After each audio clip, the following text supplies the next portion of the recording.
High everybody, आशा गर्छु तपाईहरु राम्रै हुनुहुन्छ र म आज तपाईहरुको लागि एउटा राम्रो रोचक क्वेशन लिएर आएको छु। यो क्वेशन चाहिँ कम्पाउन्ड इन्ट्रेस्टमा आधारित छ र क्वेशन यस प्रकारको छ, हेरौँ है।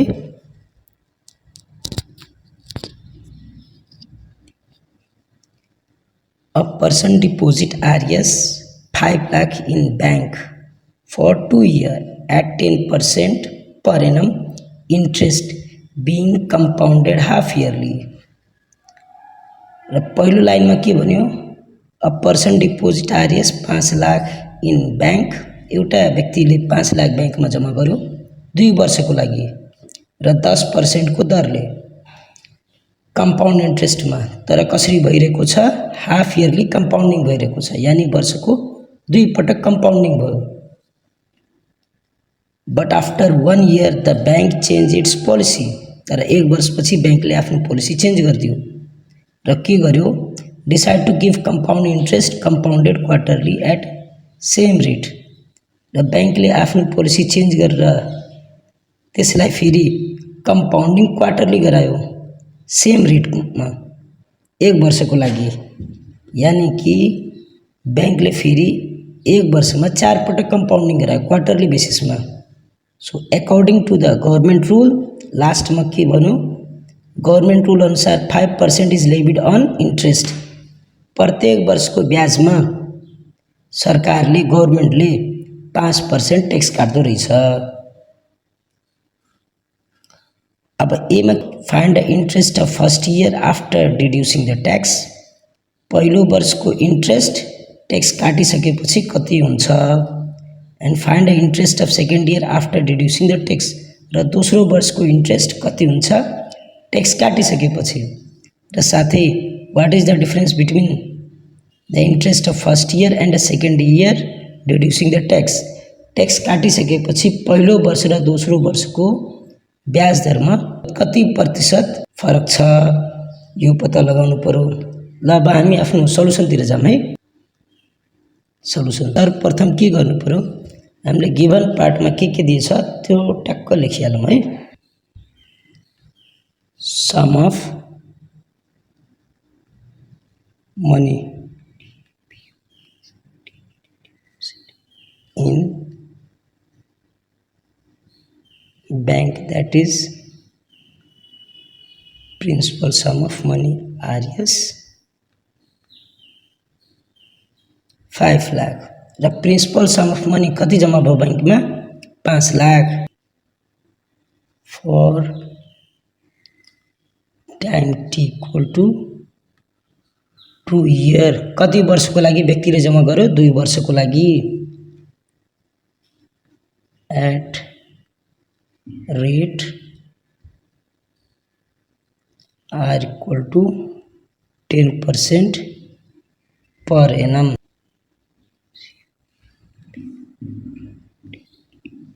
Compounded half yearly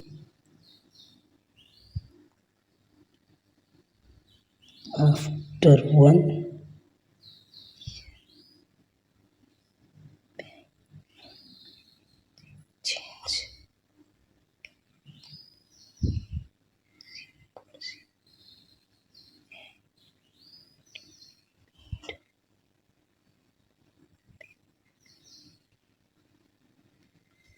compounding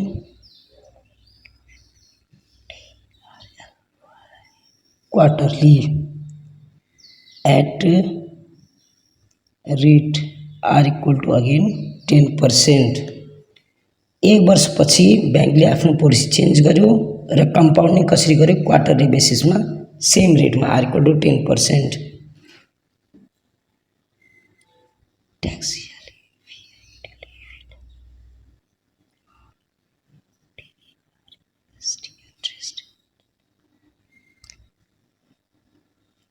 tax कति लाग्यो इन्ट्रेस्टमा, that is the 5% on every year. प्रत्येक वर्ष टैक्स 5% लाग्ने भयो। अब ए पार्टमा के निकाल्नु पर्यो,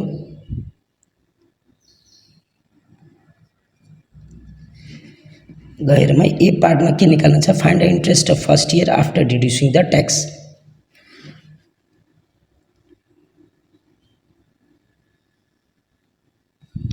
interest of first year after डिड्युसिङ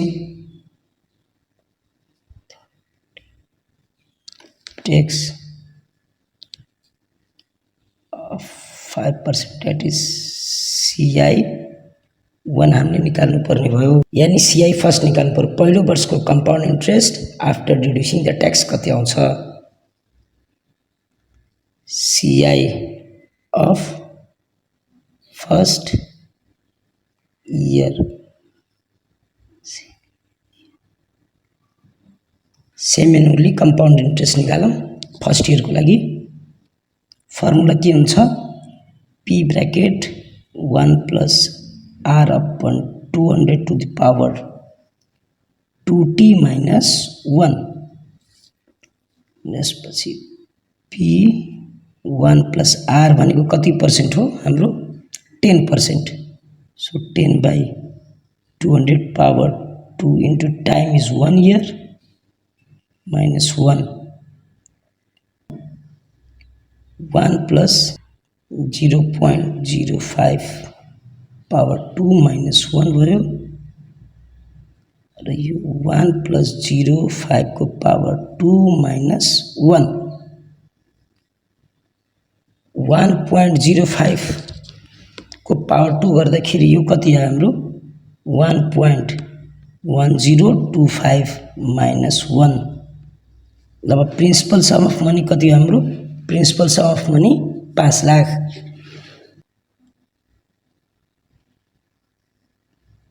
5 lakh into 0.1025 र यो दुईटा अब मल्टिप्लाई गर्दा ठ्याक्कै हाम्रो कति आउँछ 51,250। पहिलो वर्षको CI कति आयो 51,250। अब हामीले यसको 5% टैक्स काटेर निकाल्नु पर्यो, कति आयो CI of first year after 5% tax, that is equal to, that is the CI minus 5% of CI, percent को फर्मुला यूज गर्नु पर्यो। अब CI हाम्रो 51,250 माइनस 5 by 100 into 51,250 51,250 माइनस यो यतिका हामीले सल्भ गर्छौं भने 5 into 51,250 डिवाइड बाई 100 गरौँ भने 256 2.5 र सब्ट्र्याक्ट गर्दाखेरि लास्टमा कति आयो RS 48,687.5। यो हाम्रो के भयो CI of first year after 5% tax. B पार्टमा जाम। बी पार्टमा के सोधेको छ, find the interest of second year after deducing the tax. दोस्रो वर्षको इन्ट्रेस्ट कति हुन्छ ट्याक्स काटिसकेपछि। Interest of second year after tax यानी CI2 कति भयो। यहाँ एउटा कन्सेप्ट के लगाउनु पर्यो, दोस्रो वर्षको इन्ट्रेस्ट निकाल्नको लागि दोस्रो वर्षको प्रिन्सिपल पहिले निर्धारित गर्नु पर्यो। दोस्रो वर्षको प्रिन्सिपल चाहिँ कति हुन्छ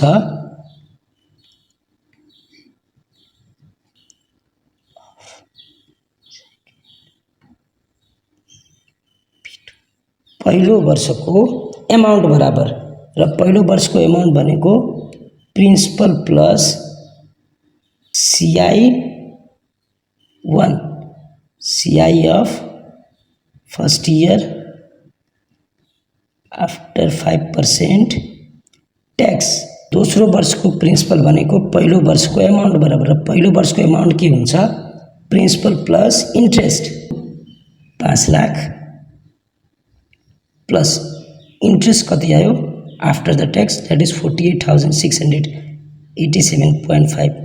यो दुईटा जोड्दाखेरि कति आयो?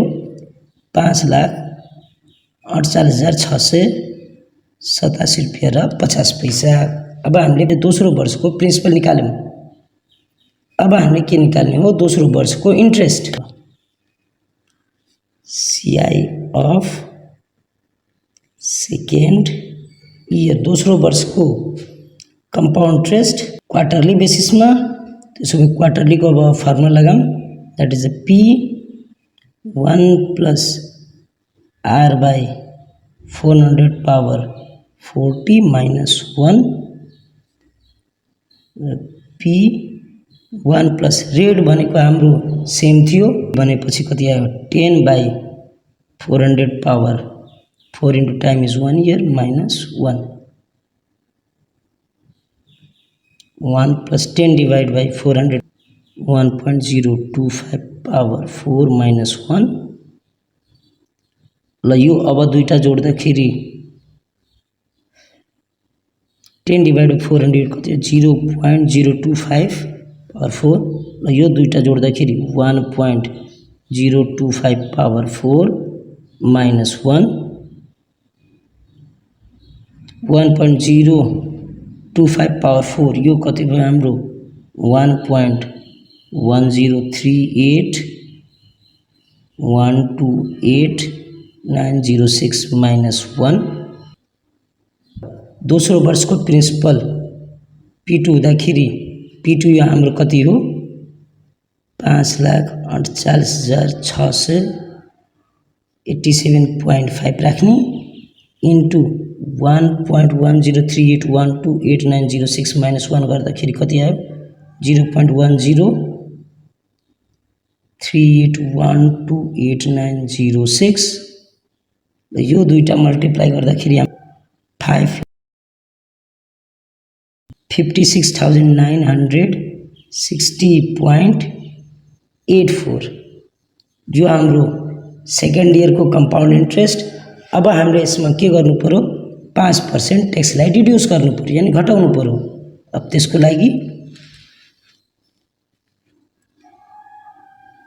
CI of second year after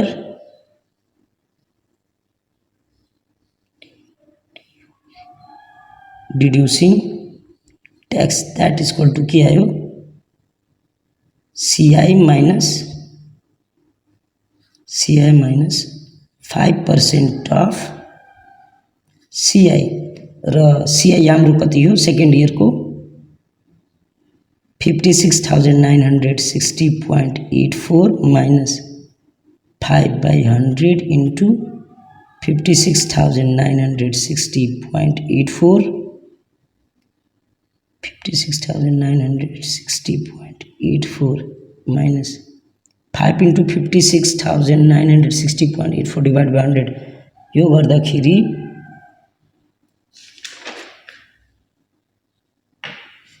ठ्याक्कै यो कति आयो?